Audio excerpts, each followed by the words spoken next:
June 12, 80 AD at 4:13 p.m. in Rome, Italy. The sun hangs low over the Colosseum. 50,000 Romans lean forward in their seats.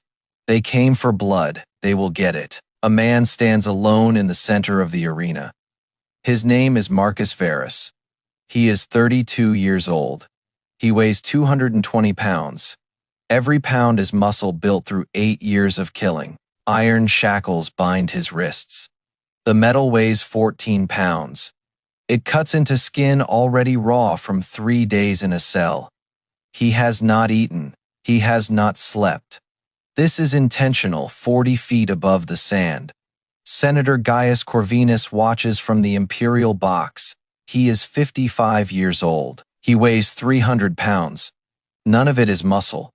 His toga costs more than a legionary earns in 20 years. The senator lifts a golden cup to his lips. He drinks Falernian wine. The best in the empire. He smiles. Today he will watch a man die. Marcus looks up at the senator. Their eyes meet across the distance. The senator's smile widens. Marcus does not blink. He has killed 47 men in this arena. The senator knows this. That is why he chose this method. The crowd roars. They chant a name. Not Marcus, not anymore. They chant for the 6 men entering the arena through the eastern gate. 6 gladiators march onto the sand. They wear full armor, bronze chest plates, bronze helmets with red horsehair crests. Each carries a gladius sword. The blade is 22 inches long, double-edged, designed to thrust into the gap between ribs. The lead gladiator is named Titus. He is 40 years old. He has killed 31 men. The crowd loves him. He raises his sword to the imperial box. The senator nods approval. Marcus watches them approach. 6 against 1. 6 in armor. 1 in chains. 6 with swords. 1 with nothing. The crowd believes this is an execution. They are wrong. The announcer raises his bronze-speaking horn. His voice carries across the arena. He declares the crime, treason against Rome. He declares the punishment, death by combat. He does not mention the truth. The senator gestures impatiently. He wants this finished. He has a banquet to attend. His wife has hired dancers from Egypt. He does not want to be late. Marcus examines his shackles, 14 pounds of iron, 2 feet of chain between his wrists. The chain links are thick, but not thick enough. He tested them last night. They will break when he needs them to break. Titus stops 20 feet from Marcus. He laughs. The sound echoes off marble walls. His 5 companions spread into a half-circle, standard execution formation. No escape. The 5 others are younger, eager. They want to prove themselves. Killing a famous gladiator will make their careers. They do not know what Marcus knows. Marcus shifts his weight. His feet find solid sand. He breathes slow. 4 counts in, 4 counts out. His heartbeat drops, 52 beats per minute. The heart of a predator. The crowd screams for blood. They stomp their feet. The wooden seats thunder. 50,000 voices become one voice. That voice demands death. Titus steps forward. His hobnailed sandals crunch on the sand. Each step weighs 3 pounds. Bronze leather, iron studs. He moves slow. He wants to savor this. Marcus does not move. He waits. Titus is 12 feet away, then 10, then 8. Marcus counts his heartbeats. 1, 2, 3. Titus lunges. The gladius cuts through air. 22 inches of Roman steel aimed at Marcus's heart. The crowd gasps. Marcus twists. The blade passes 3 inches from his chest. He feels the air move. His hands come up. The chain snaps tight. The chain wraps around Titus's sword arm. Iron links bite into bronze. Marcus pulls hard. Titus stumbles forward. His balance breaks. His sword arm is trapped. He has 1 second to understand his mistake. He does not get that second. Marcus drives his elbow into Titus's throat. The gap between helmet and chest plate. 2 inches of exposed flesh. The strike collapses the windpipe. Titus cannot breathe. Titus cannot scream. Titus falls. The lead gladiator hits the sand in 3.2 seconds. He will be unconscious in 30 seconds. He will suffocate in 4 minutes. Marcus does not watch him fall. He is already moving. In the imperial box, the senator rises. His cup falls. Wine splashes across marble. He cannot believe what he has seen. 3 seconds, 1 strike. His champion is dying. Marcus grabs the fallen gladius. The grip is wrapped in leather, sweat-soaked, still warm from Titus's hand. The blade weighs 1.8 pounds. It feels like nothing. It feels like home. The 5 remaining gladiators freeze. Their formation holds. But their confidence breaks. They came to execute a prisoner. They are facing a killer. The crowd erupts. Not in anger, in shock. Then something else. Recognition, they remember. They remember who Marcus Verus is. The butcher of Capua. The lion of the sand. Champion of the Flavian amphitheater for 6 consecutive seasons. The man who once killed 4 Thracians in 90 seconds. The man who made emperors cheer. The senator grips the marble railing. His knuckles turn white. This was supposed to be simple. Starve the prisoner. Chain his hands. Send 6 killers. Let the crowd watch justice served. Simple. But Marcus Verus was never simple. He was born in a mining village in Hispania. His father died in a cave collapse when Marcus was 7. His mother sold him to a lanista to survive. He was 12 years old. He weighed 89 pounds. The lanista's name was Decimus. He owned a gladiator school in Capua, 60 miles south of Rome. He looked at the skinny boy from Hispania. He saw something potential or profit, perhaps both. Decimus put a wooden sword in the boy's hand. The rudis weighed 8 ounces. Marcus could barely lift it. Decimus told him to swing. Marcus swung. He missed the target. He hit nothing but air. Decimus laughed. The other trainees laughed. Marcus did not laugh. He swung again and again and again. 2 years passed. Marcus grew. He ate barley and beans. He drank water mixed with ash for calcium. He trained 4 hours before dawn. He trained 6 hours after sunset. He became something else. At 16, he fought his first bout. A local festival in Pompeii. His opponent was a Gaul twice his age. The Gaul had killed 8 men. The Gaul was confident. The Gaul was slow. Marcus won in 40 seconds. The crowd screamed his name. Not his real name. His arena name. Verus. Truth. Because his blade never lied. That was 16 years ago. Marcus has not stopped killing since. But now he faces something new. He faces death for a crime he did not commit. Treason. The senator's word against his. 3 weeks ago, Senator Corvinus came to Marcus with an offer. A private fight. Marcus against 3 prisoners the senator's guests would watch. They would bet, they would pay. Marcus refused. He was a gladiator, not a private killer, not an entertainer for fat men and their rich friends. He had earned his honor in the arena. He would not sell it in a villa. The senator did not accept refusal. No one refused Gaius Corvinus. He was the 3rd richest man in Rome. He owned 40,000 slaves. He controlled the grain supply for 3 provinces. He had purchased his seat in the Senate with gold. The senator ordered Marcus arrested. The charge was treason, conspiracy against the emperor Titus. The evidence was a letter. The letter was forged. Marcus knew it. The senator knew it. But truth means nothing when power speaks. Marcus spent 3 weeks in the Mamertine prison, the oldest prison in Rome built 600 years before his birth. The cells are carved from volcanic rock. There is no light. There is no air. There is only darkness and waiting. They gave him water every 3rd day. They gave him bread every 5th day. They wanted him weak. They wanted him broken. They did not understand. Marcus had survived worse. At 18, he fought in Carthage with a broken arm. At 22, he killed a lion with his bare hands when his sword snapped. At 26, he crawled 3 miles through desert with a spear wound in his side. Hunger was nothing. Darkness was nothing. The senator did not know who he had imprisoned. Now Marcus stands in the arena. His body is weak. His mind is not.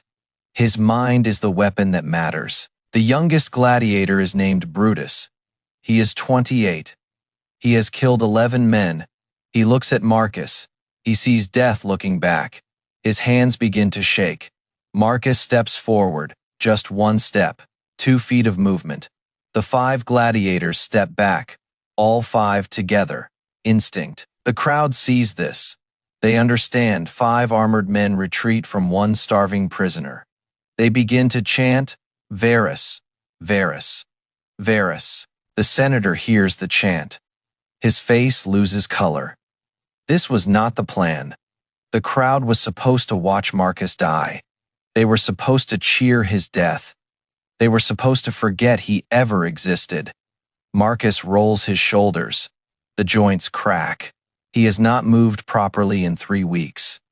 His muscles are stiff, but they remember 8 years of memory.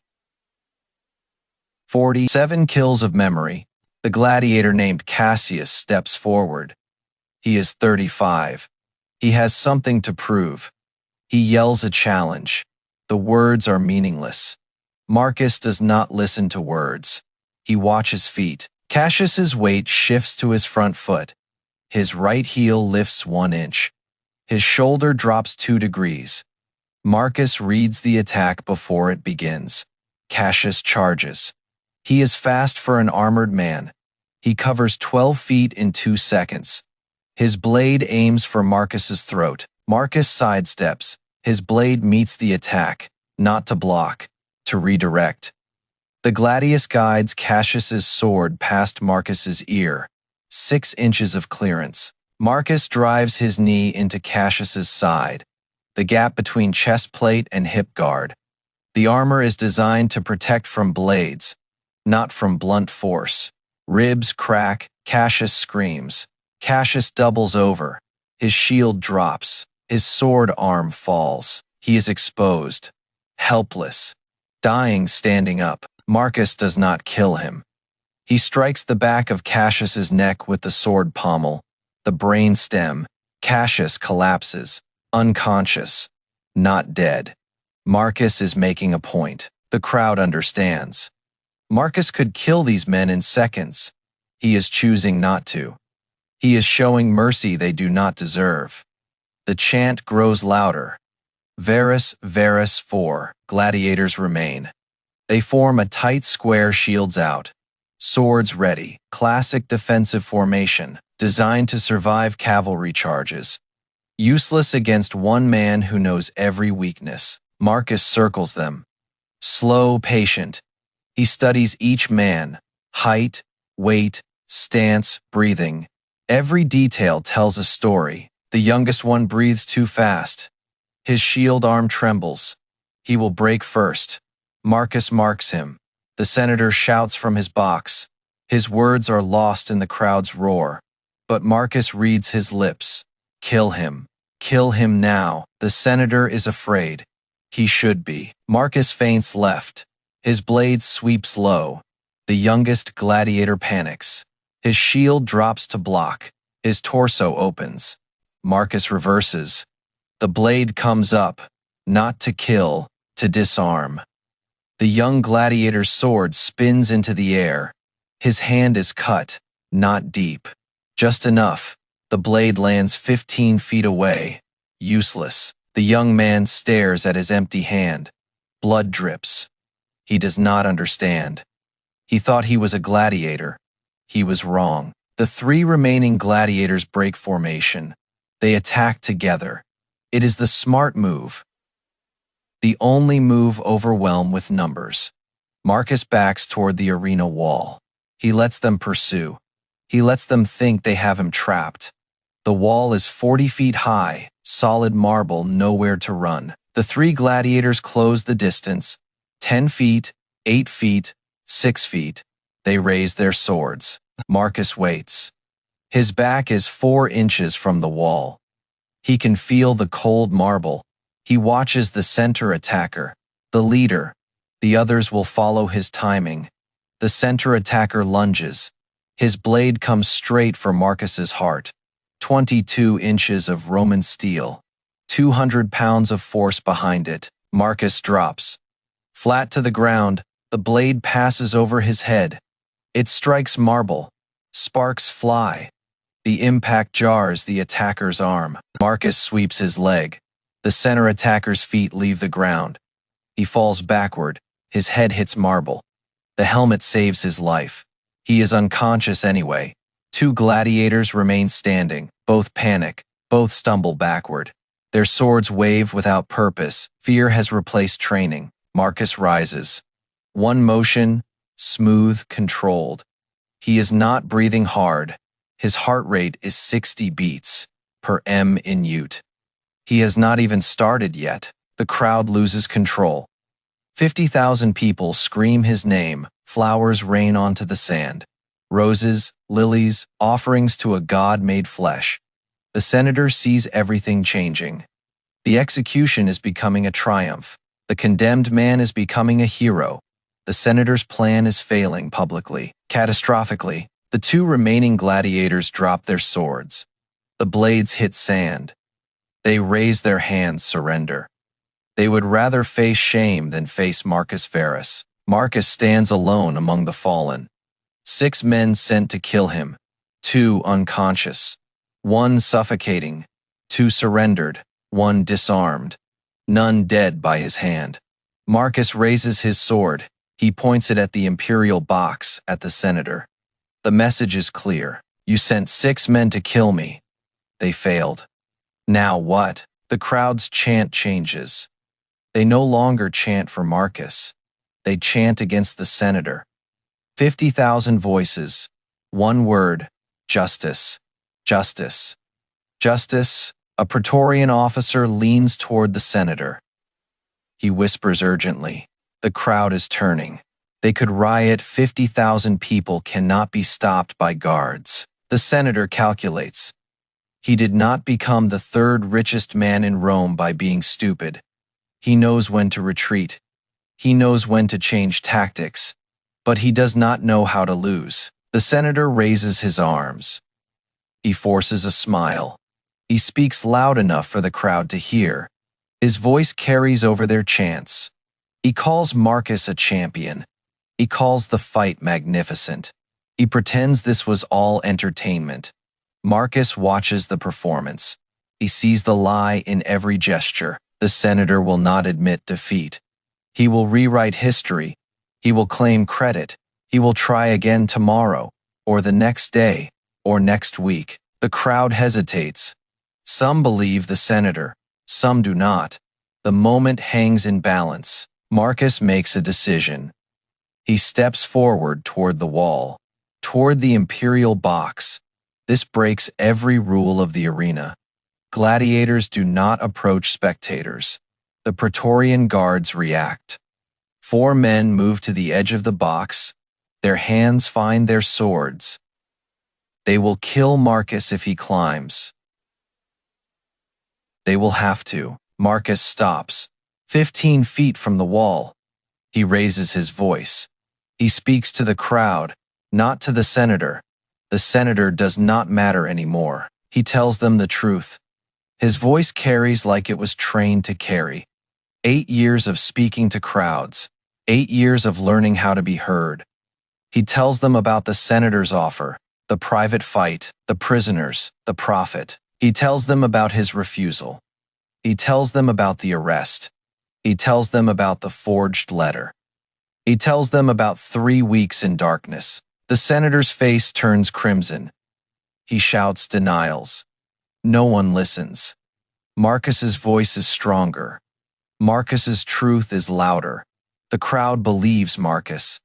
They have watched him fight for 6 years. They have seen him show mercy today. They have seen him refuse to kill when he could have killed. They know what lies look like. The Praetorian officer grabs the senator's arm. Hard. They must leave. Now the crowd is seconds from violence. The senator is dragged from his box. He stumbles. His expensive toga catches on marble.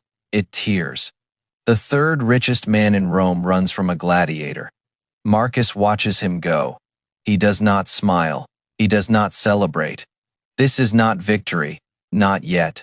The senator will return. With more guards, with more lies, with more power. But that is tomorrow's problem. Today, Marcus stands. Today, the crowd cheers. Today, truth won one battle. Marcus drops to one knee. Not from weakness, from respect. He kneels to the crowd that believed him. He kneels to the truth they chose. People flood onto the arena floor. They touch him. They thank him. They call him champion. They call him hero. He is neither. He is just a man who refused to break. Beneath the Colosseum, the senator runs. His guards surround him. Torches light the way. He breathes hard. He sweats through silk. He plans revenge. This is not over. He is Senator Gaius Corvinus, third richest man in Rome. He has destroyed families. He has ended dynasties. One gladiator will not defeat him. The Praetorian officer speaks quietly. He warns the senator. The crowd saw everything. The crowd will talk. Stories will spread. The emperor will hear. The senator pauses. He considers this. Emperor Titus has been watching the arena today, not from the imperial box, from a private location observing, learning. High above the Colosseum, hidden from view, the emperor has seen everything. He has heard everything. He has learned what kind of man Senator Corvinus truly is. He has learned what kind of man Marcus Verus truly is. Emperor Titus Flavius Vespasianus is 40 years old. He has ruled for 1 year. He is not his father, he is better. He believes in justice, real justice, not purchased justice. Titus summons his messenger. He gives orders, simple orders, clear orders. The messenger runs. In the arena, Marcus rises. Hands help him stand. Voices praise him. Bodies press close. He is too tired to push them away. Arena healers push through the crowd. They reach Marcus. They examine his wounds. The shackle cuts on his wrists. The bruises from 3 weeks of confinement, the exhaustion in his eyes. Marcus pulls away. He looks toward the exit the senator used. This is not over. He knows this. The senator will come back, with legionaries, with assassins, with whatever it takes. The imperial messenger reaches the arena floor. He pushes through the crowd. He holds a sealed scroll. Imperial purple wax. The emperor's personal seal. The crowd parts for him. No one stops an imperial messenger. He reaches Marcus. He kneels. He presents the scroll. Marcus takes the scroll. His hands shake, not from weakness. From uncertainty, imperial messages are rarely good news for gladiators. He breaks the seal. Purple wax crumbles. He unrolls the parchment. He reads, "The words change everything. The emperor has witnessed the events. The emperor knows the truth. The emperor renders judgment." Marcus looks up from the scroll. His expression shifts, shock, disbelief. Then something else. Hope. The messenger waits. He knows what the scroll contains. He knows what happens next. He has served the emperor for 3 years. He has never delivered a message like this. Marcus reads aloud. His voice carries. The crowd falls silent. 50,000 people strain to hear. The emperor declares Marcus Verus innocent of all charges. The emperor declares the evidence forged. The emperor declares the accusation false. But there is more. Much more. The emperor grants Marcus his freedom. The rudis, the wooden sword, the symbol of liberation. The crowd erupts. Freedom after 8 years of servitude, after 47 kills, after surviving everything Rome could throw at him. Marcus Verus is a free man, but the scroll continues. Marcus reads on. His voice cracks. He reads anyway. The emperor grants Marcus Roman citizenship, full citizenship, all rights, all protections. He is no longer property. He is no longer a number. He is a citizen of the greatest empire in history. This is unprecedented. Gladiators earn freedom sometimes. They never earn citizenship. This has not happened in 200 years. The crowd does not know how to react, but there is still more. The final section, the part that matters most. The emperor orders Senator Gaius Corvinus arrested, immediately for false accusation against a citizen of Rome, for corruption of the judicial process, for conspiracy to commit murder through abuse of office. The crowd explodes, not with cheers for Marcus, with cheers for justice. Real justice, the kind money cannot buy. Beneath the Colosseum, the senator hears the crowd. He does not understand the words. He understands the tone. Something has changed. He looks at his guards. Their hands rest on their swords. Their eyes do not meet his. Something is very wrong. 4 imperial guards appear at the far end of the corridor. They wear the emperor's personal insignia, gold eagles on their chest plates. They do not run. They do not need to run. The senator backs against the wall. He understands now. The Praetorians with him are not his protectors. They are his captors. They always were. The lead imperial guard unrolls a warrant. The emperor's seal, the emperor's orders, Senator Gaius Corvinus, is under arrest. Immediately without appeal, the senator reaches for his purse. Gold coins he offers them. 10,000 denarii, 20,000, 50,000. The imperial guard slaps the coins from his hand. They scatter across stone. They roll into shadows. Money that bought a Senate seat cannot buy freedom.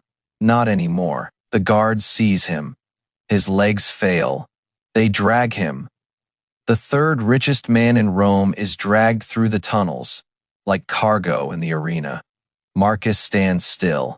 The celebration swirls around him. He does not move. He cannot process what has happened. 3 hours ago, he was a condemned man.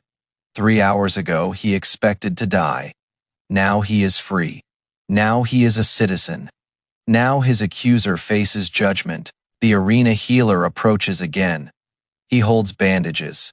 He gestures to Marcus's wrists. Marcus lets him work. He is too stunned to resist. The healer wraps the cuts, clean linen, gentle hands. Marcus feels none of it. His mind is somewhere else. A young boy pushes through the crowd. He is 8 years old. He holds a wooden sword. A toy.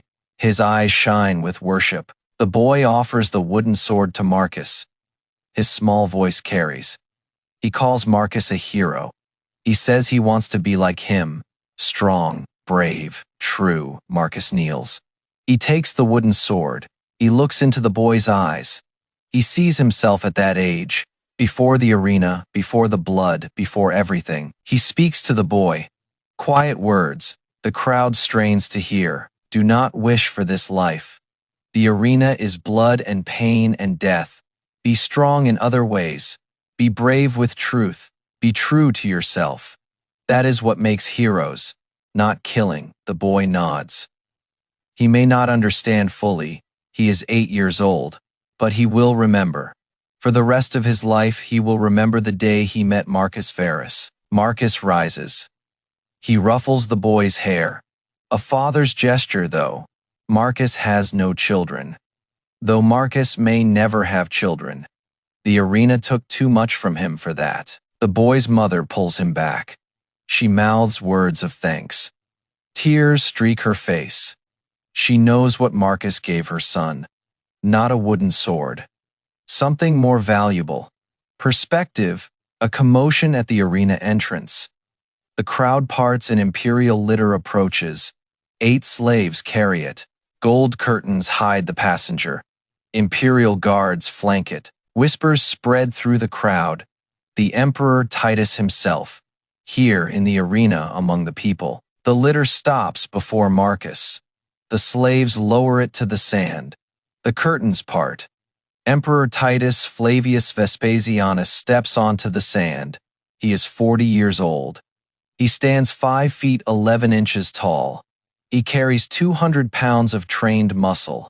He was a soldier before he was emperor. He knows what it means to fight. The crowd falls to its knees. Waves of bodies dropping. Silence spreads, absolute complete. Only the sound of breathing. Marcus drops to one knee. His head bows. Protocol demands this. Even a free man kneels before the emperor. Titus reaches down. His hand extends. He grips Marcus's forearm. Roman greeting. Warrior to warrior. He lifts Marcus to his feet.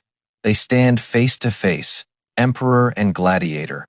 Ruler and freed slave. Two men who understand what the other has survived. Titus speaks. His voice carries like Marcus's carries. Trained for command. He has watched Marcus fight for 2 years. He has admired his skill. He has admired his honor more. Today, Titus says, he saw something rare. A man who could have killed chose mercy. A man who faced death spoke truth. A man in chains stood taller than a man in silk. The emperor pulls a wooden sword from his robes. The rudis. Not any rudis. This one is carved from sacred oak. This one bears the emperor's personal seal. This one has been given 3 times in Roman history. The sword is 18 inches long, carved from wood taken from the sacred grove of Jupiter. Gold inlay traces the blade. The emperor's seal is burned into the handle. This is not just freedom. This is honor beyond measure. Titus places the rudis in Marcus's hands. The wood is warm, the weight is nothing, the meaning is everything. Marcus grips the rudis. His hands shake. For the first time in 8 years, tears fall from his eyes. He does not wipe them away. He is done hiding. The crowd rises. They cheer. They weep. They have witnessed something that will be told for generations. A gladiator honored by an emperor, justice given in public, truth rewarded before the world.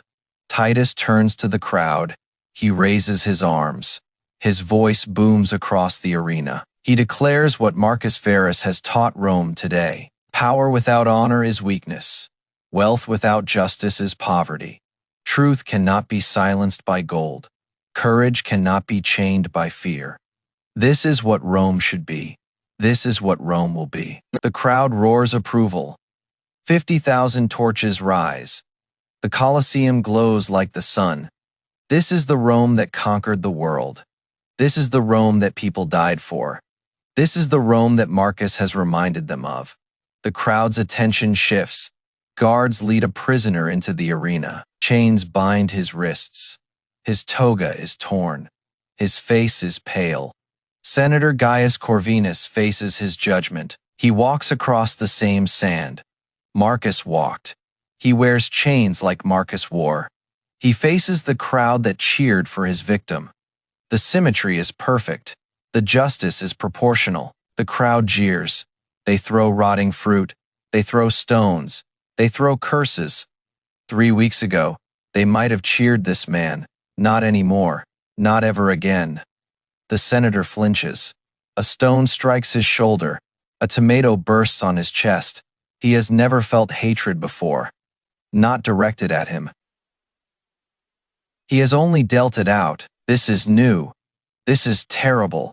This is earned. Emperor Titus raises his hand. The crowd falls silent. Instantly. Completely. Imperial authority is absolute. He reads the charges aloud. False accusation against a citizen of Rome, corruption of judicial proceedings, conspiracy to commit murder. Each charge carries death. The senator falls to his knees. He begs for mercy. He claims innocence. He claims misunderstanding. He claims his enemy's fabricated evidence. Titus looks down at him. His face shows nothing.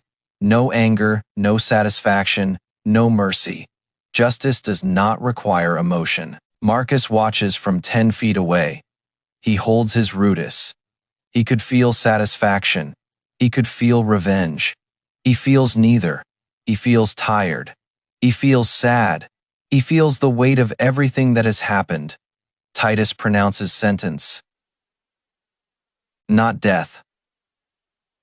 Something worse, for a man like Corvinus. Something much worse. All of Senator Corvinus's property is forfeit to Rome. His 40,000 slaves are freed. His 3 villas are seized. His gold is confiscated. His name is struck from all records. He will be remembered as nothing. The senator collapses. Not from physical force, from the weight of loss. Everything he built, everything he stole, everything he killed for, gone. Erased. Forgotten. But there is more. The senator is banished from Rome forever. From all Roman territories he may take nothing. He may speak to no one. He will leave at dawn. Guards drag him away. His legs refuse to work. His mouth refuses to close. The 3rd richest man in Rome leaves the city with nothing. Less than nothing. He leaves with shame that will follow him forever. The crowd celebrates his departure. They cheer, they laugh, they dance. Justice has been served in public before witnesses. Before history, Marcus does not celebrate. He watches the senator disappear. He thinks about what brought them here. Pride, greed, cruelty. The senator could have accepted Marcus's refusal. He could have found another gladiator. He could have moved on, but he could not accept being told no. That was his crime. Not the false accusation, not the corruption, the belief that he was above refusal. Titus approaches Marcus. The emperor walks to the gladiator, protocol forgotten. 2 men in an arena that has seen everything. Titus makes an offer, private, personal. For Marcus's ears alone, the emperor offers Marcus a position, trainer of gladiators, the imperial school, the best in the world. He would train champions. He would shape futures. He would never fight again. Marcus considers, 3 hours ago, he expected death. Now he is offered a future, a purpose, a chance to prevent others from suffering what he suffered. He accepts. Not for glory, not for gold, for the boys who will come after him, for the chance to give them something he never had. Choice. Titus clasps his arm. The deal is sealed. Tomorrow Marcus begins a new life. Tonight he rests. For the first time in 8 years, he rests. The crowd disperses slowly. The emperor returns to his palace. The guards take their positions. Marcus stands alone in the arena. The same sand where he has killed 47 men. The same sand where he almost died today. He looks up at the stars. He breathes deep. The air smells of blood and flowers. Always blood, always flowers. That is the arena. Death and beauty. Side by side, Marcus walks toward the exit. His feet know the path. He has walked it after every fight. But this is the last time. He will never fight here again. The tunnel swallows him. Darkness ahead, darkness behind. But not the same darkness. The darkness ahead leads to light. His footsteps echo off stone. Each step takes him further from his past. Each step brings him closer to something new. The gladiator barracks appear. His home for 8 years. Other gladiators stand in the doorway. They watch today. They saw everything. They step aside for him. Not fear, respect. They nod as he passes. They do not speak. Words are not needed. Marcus enters the barracks. The smell is familiar. Sweat, blood, oil, fear. All the smells of men waiting to die. He walks to his bunk. A simple wooden frame. A thin straw mattress. A single wool blanket. This has been his world. He sits on the edge. His body aches. The fight took more than he realized. 3 weeks of starvation, 3 hours of combat, 1 lifetime of survival. He lies down. The rudis rests on his chest. His eyes close. He sleeps. For the first time in 3 weeks, true sleep, deep sleep, the sleep of a free man. Underscore underscore underscore underscore underscore underscore underscore underscore underscore underscore underscore underscore underscore underscore underscore dawn breaks over Rome. June 13th, 80 AD, the first day of Marcus Verus's new life. Marcus wakes with the sun. Habit 8 years of waking before dawn. He sits up slowly. His body protests, every muscle aches. Clean clothes wait beside his bunk. A simple tunic quality fabric. New sandals. Someone left them while he slept. He dresses. The tunic feels strange. He has worn the subligaculum for years. Free men wear tunics. He is a free man now. He picks up his rudis. The wooden sword feels right in his hand. He will carry it always. Reminder of what he earned. Reminder of what he survived. The other gladiators wait outside. 20 men. Killers all.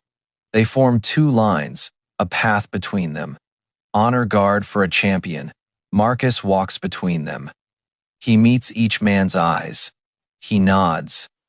They nod back. No words. Words are not the language of this place. The youngest gladiator reaches out. He touches Marcus's arm. Quick, reverent, like touching a god. Marcus stops. He looks at the boy, 18 years old, Germanic, captured in war. 3 months in the arena. Lucky to be alive. Marcus leans close. He whispers. The boy listens. Survive. That is all. Survive until freedom comes. It will come. If you are patient. If you are smart. If you refuse to die. Marcus releases his shoulder. He continues walking. The boy watches him go. The words will stay with him. Through every fight, through every wound. Through every night when death seems easier than dawn. Survive. Marcus walks through the city. Rome wakes around him. Merchants open stalls. Slaves carry water. Citizens move toward the forums. Life continues. People recognize him. They point. They whisper. Some approach. They thank him. They touch his tunic. They call him champion. Marcus accepts their praise. He does not seek it. He does not refuse it. He simply walks. 1 step at a time toward his new life. The Imperial Gladiator School rises before him, larger than the barracks, better equipped, better funded, the best in the world. Praetorian guards step forward. They recognize him. They were at the arena yesterday. They saw everything. They escort him through the gates. The training yard spreads before him. Massive, clean, well maintained. Better than anything he has seen. Young trainees stop their exercises. 12 of them, various ages, various backgrounds, all slaves, all property for now. Marcus surveys the yard. He sees the equipment. He sees the weapons. He sees the trainees. But mostly he sees potential. He walks to the center of the yard. He turns to face the trainees. He raises his voice. He introduces himself. They know his name. They know his reputation. They do not know him, not yet. He tells them what he will teach. Not just how to fight, how to survive, how to think, how to wait, how to endure. He raises his rudis. He shows them the grip, the stance, the movement. Nothing flashy, nothing theatrical. Simple, effective, alive. This is Marcus Verus's new life. Not blood, not death, not entertainment for crowds. Teaching, building, saving. He watches the trainees practice. Young men who might have been him. Young men who deserve a chance. Young men who will survive because of what he teaches them. Underscore, underscore, underscore, underscore, underscore, underscore, underscore, underscore, underscore, underscore, underscore, underscore, underscore, underscore, underscore. 20 miles outside Rome. A man walks alone. He has no escort, no slaves, no gold, no name. The man who was Senator Gaius Corvinus walks into exile. His feet bleed. His stomach growls. His lips crack. He has nothing. He is nothing. He looks back at Rome, the city that made him, the city that destroyed him, the city he will never see again. He had everything.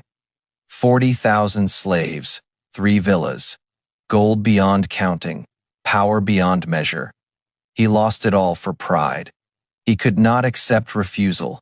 He could not let a gladiator tell him no. Now he walks into nothing. No destination, no purpose, no hope. Just steps, one after another, until they stop. Underscore, underscore, underscore, underscore, underscore, underscore, underscore, underscore, underscore, underscore, underscore, underscore, underscore, underscore, underscore, underscore. 5 years pass. The Imperial Gladiator School grows under Marcus's guidance.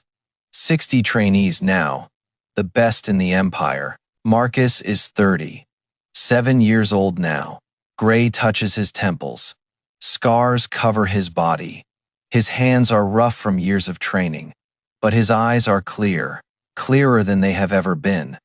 The young Germanic trainee earns his freedom today, the same boy Marcus spoke to 5 years ago. Survive, Marcus told him.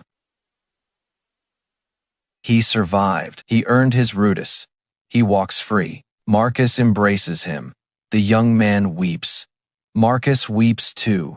32 men have earned their freedom under Marcus's training. 32 lives saved from death.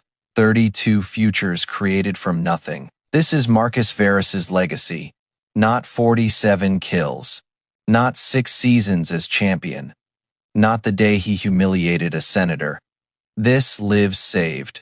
Futures built, hope given. He stands in the doorway of the training school. Sunset paints Rome gold. The Colosseum rises in the distance. He never returns there. He never needs to. Underscore, underscore, underscore, underscore, underscore, underscore, underscore, underscore, underscore, underscore, underscore, underscore, underscore, underscore, underscore. The story of Marcus Verus spreads through the empire. Not because he killed, because he refused to kill. Not because he was powerful, because he used power for mercy. Generations later, Roman parents tell their children about the gladiator, who faced 6 men and spared them all. They tell about the senator who fell because of pride. They tell about the emperor who chose justice over convenience. The lesson survives the empire. The lesson survives the centuries. The lesson survives because it matters. Power without honor is weakness. Wealth without justice is poverty. Truth cannot be silenced by gold. Courage cannot be chained by fear. One man refused to be broken. One man spoke truth when lies were safer. One man chose mercy when killing was expected, and everything changed. They tried to execute a Roman gladiator. The crowd watched them die instead. Not in body and reputation, in honor, in history. Marcus Verus walked into the sunset of his life as a free man. The senator walked into exile as nothing. The choice that separated them was simple. One demanded respect. The other earned it. 20 years pass. Marcus Verus is 52 years old now. His hair is white. His body carries 53 scars. His mind remains sharp. He walks through Rome with a cane, not from weakness, from an old wound that never healed right, a Thracian blade from his 19th fight. The body remembers what the mind forgets. A young soldier approaches. He is 22 years old. He wears the armor of the 10th Legion.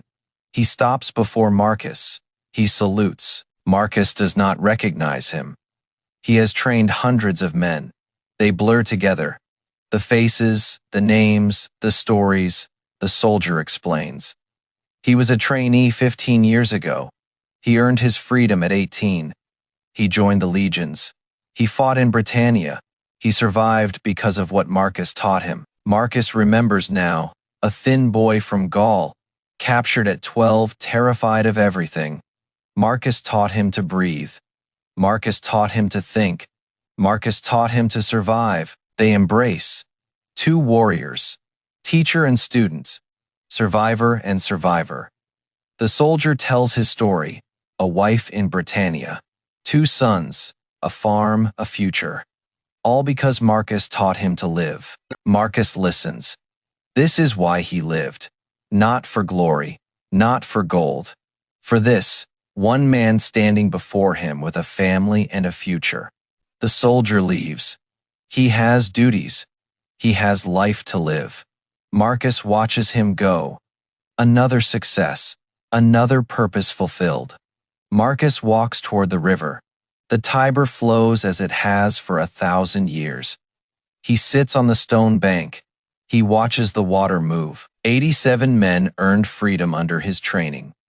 87 lives changed. 87 families exist because he chose to teach instead of kill. These hands killed 47 men. These same hands saved 87 more. The numbers matter. The balance matters. He found redemption in mathematics. He returns to his small house. 2 rooms, a garden, a view of the hills. Enough. More than enough. He never wanted a villa. He never wanted slaves. He never wanted what the senator had. He wanted peace. He found it. His rudis hangs above the door, 20 years old now. The wood has darkened. The gold has dulled. The meaning remains. He looks at it every day. He remembers June 12th. He remembers the sand. He remembers the blood. He remembers the choice.